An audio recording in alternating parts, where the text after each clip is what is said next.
आप फिक्र नहीं करें, ये मेरा आपसे वादा है, मैं बाबा को ऐसी कोई हरकत नहीं करने दूंगी।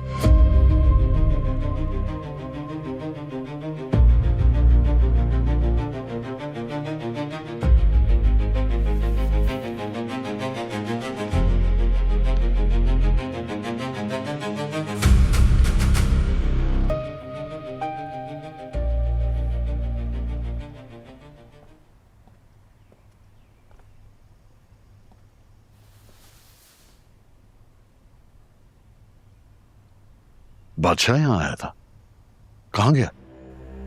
बदतमीजी करके ये जा वो जा गया।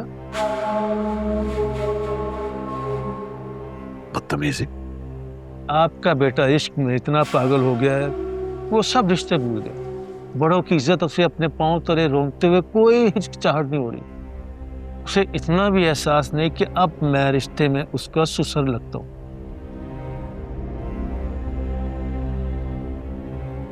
यहाँ आने से तो अच्छा था मैं घर में ही रहता।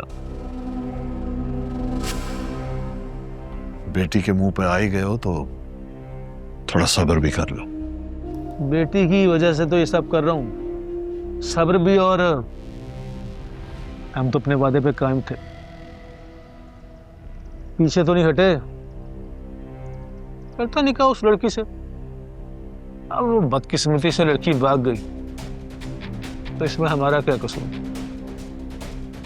कसूर तो किसी का भी नहीं है। कसूर है कसूर जहांदाद भाई, किस्मत का, बादशाह की किस्मत का, जो इस वक्त उसका साथ नहीं दे रही। वो अपनी किस्मत से खुद लड़ लेगा, तुम्हें इसके लिए परेशान होने की जरूरत नहीं है। अरे अरे अरे मैं कहाँ परेशान होता हूँ? मैं तो पैदा ही परेशानियां दूर करने के लिए हूँ, चाहे वो खानदानी हो या सियासी। अब देखिए, आपके बेटे को मिनिस्टर बनाने के लिए कितनी परेशानी दूर कर दी मैंने, और वो इसको भी कंसिडर नहीं करता।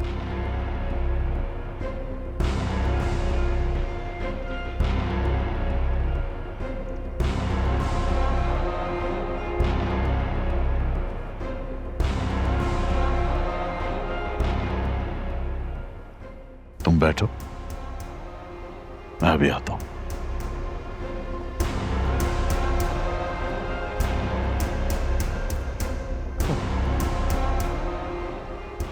बैठे ही हुए हैं,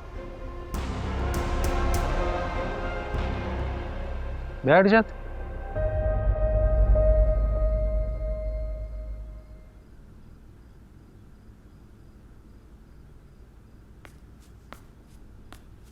बादशाह, सब खैर तो है? वहां से ऐसे क्यों चले आए? एक अंधेरा सा है मेरे अंदर लाजो माँ। वहां की रौनकें मेरे दिल के सन्नाटे को नहीं मिटा सकती। अब तो बेटा सन्नाटे ही उस हवेली का मुकद्दर बन गए हैं।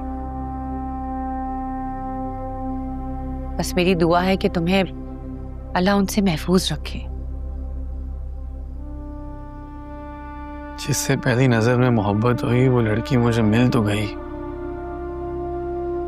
लेकिन फिर भी खो दिया मैंने उसे। बहुत मायूस हूं। ना ना बेटा, मायूसी की बातें नहीं करते। मायूसी कुफर है, ऐसे नहीं कहते बेटा। लेकिन शायद मोहब्बत मेरे नसीब में नहीं।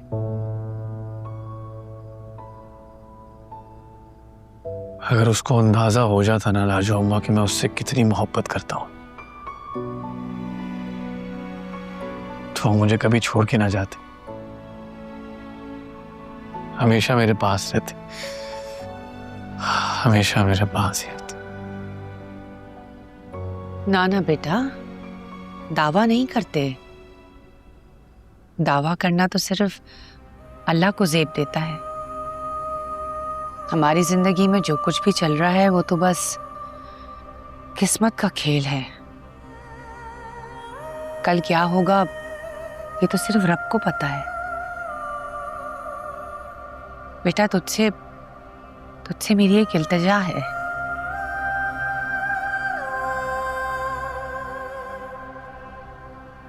उसको ढूंढ ले। मेरी आंखें उसको देखने के लिए तरस रही हैं।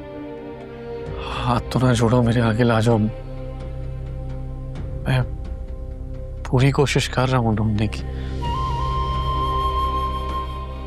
आप बेफिक्र रहें, बस आप दुआ करें। हम सबको आपकी दुआओं की बहुत जरूरत है।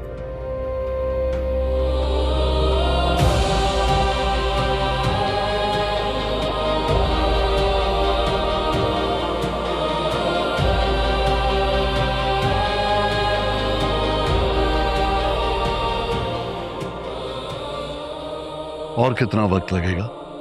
आज तक ऐसा नहीं हुआ कि किसी का पता ना चल सके। समझ में नहीं आती कि जमीन खा गई या आसमान निकल गया। मुझे हर हालत में गुलाम चाहिए, और वो भी जिंदा। मुझे इत्तला करो। पल पल की खबर चाहिए, या इसके लिए भी मुझे तुम लोगों को इस्लामाबाद से फोन करवाना पड़ेगा?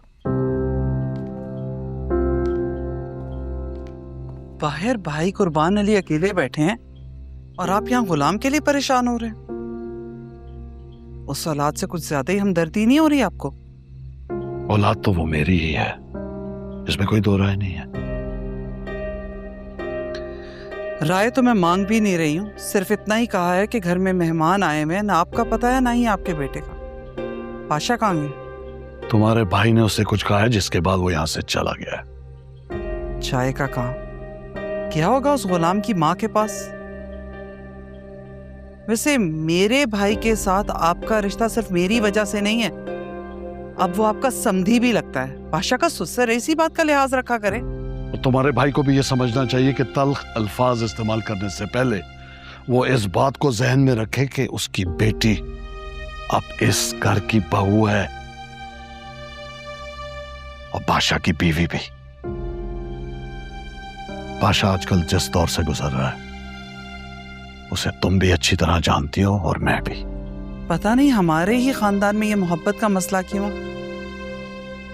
मेरे भाई ने आपकी बहन से मोहब्बत की और अपनी जान गंवा बैठा, और आपकी बहन ने मोहब्बत में भागकर शादी कर ली, लेकिन आप उसकी खुशियां नोचकर उसे घर ले आए। खुर्शीद ठीक ही कहती है, काश कि आपने कह दिया होता कि वो मर गई, आज मेरा बेटा तो ना रुल रहा होता। और ऊपर से हद ये है कि मेरा भाई अपनी बेटी की खुशियों की खातिर अपनी बेटी के ऊपर सौतन भी बर्दाश्त कर रहा है, लेकिन किसी को एहसास ही नहीं है। और कहा यह जा रहा है कि वो तल्ख लहजा बोलता है। हाँ, तो ये उसके हक के लिए बेहतर है ना कि वो तल्ख बातों से परहेज करे। कल को अगर पाशा ने तैश में आके उसकी बेटी से अलहदगी इख्तियार कर ली तो फिर कौन जिम्मेदार है? अल्लाह ना करे कभी भी कुछ ऐसा हो। बड़ी मुश्किल से बादशाह और मुल्क का रिश्ता हुआ है। सरकार, अगर उन दोनों का रिश्ता टूटा तो मेरे और भाई कुर्बान अली के दरमियान कभी न खत्म होने वाले इख्तलाफात शुरू हो जाएंगे। आपको कुछ तो करना होगा, ऐसा हरगिज नहीं होना चाहिए। मैंने इस खानदान की रस्मों और रिवाजों की खातिर अपनी बहन को धमकी देकर यह शादी करवाई है, क्योंकि मैं भी खुद ये चाहता हूं कि मुल्क के लिए बादशाह के दिल में नरमी पैदा हो, दोनों खुश रहें। लेकिन जानती हो, तुम्हारा भाई ये नहीं चाहता। हाँ, खैर, तुम अपने भाई को समझाओ और उससे कहो कि अपनी जुबान और खुद दोनों पर काबू रखे। बादशाह अब उसका भांजा नहीं है, उसका दामाद है, और ये बात वो ज़हन नशी कर ले। मैं बादशाह को बुलाता हूं, तुम जाओ।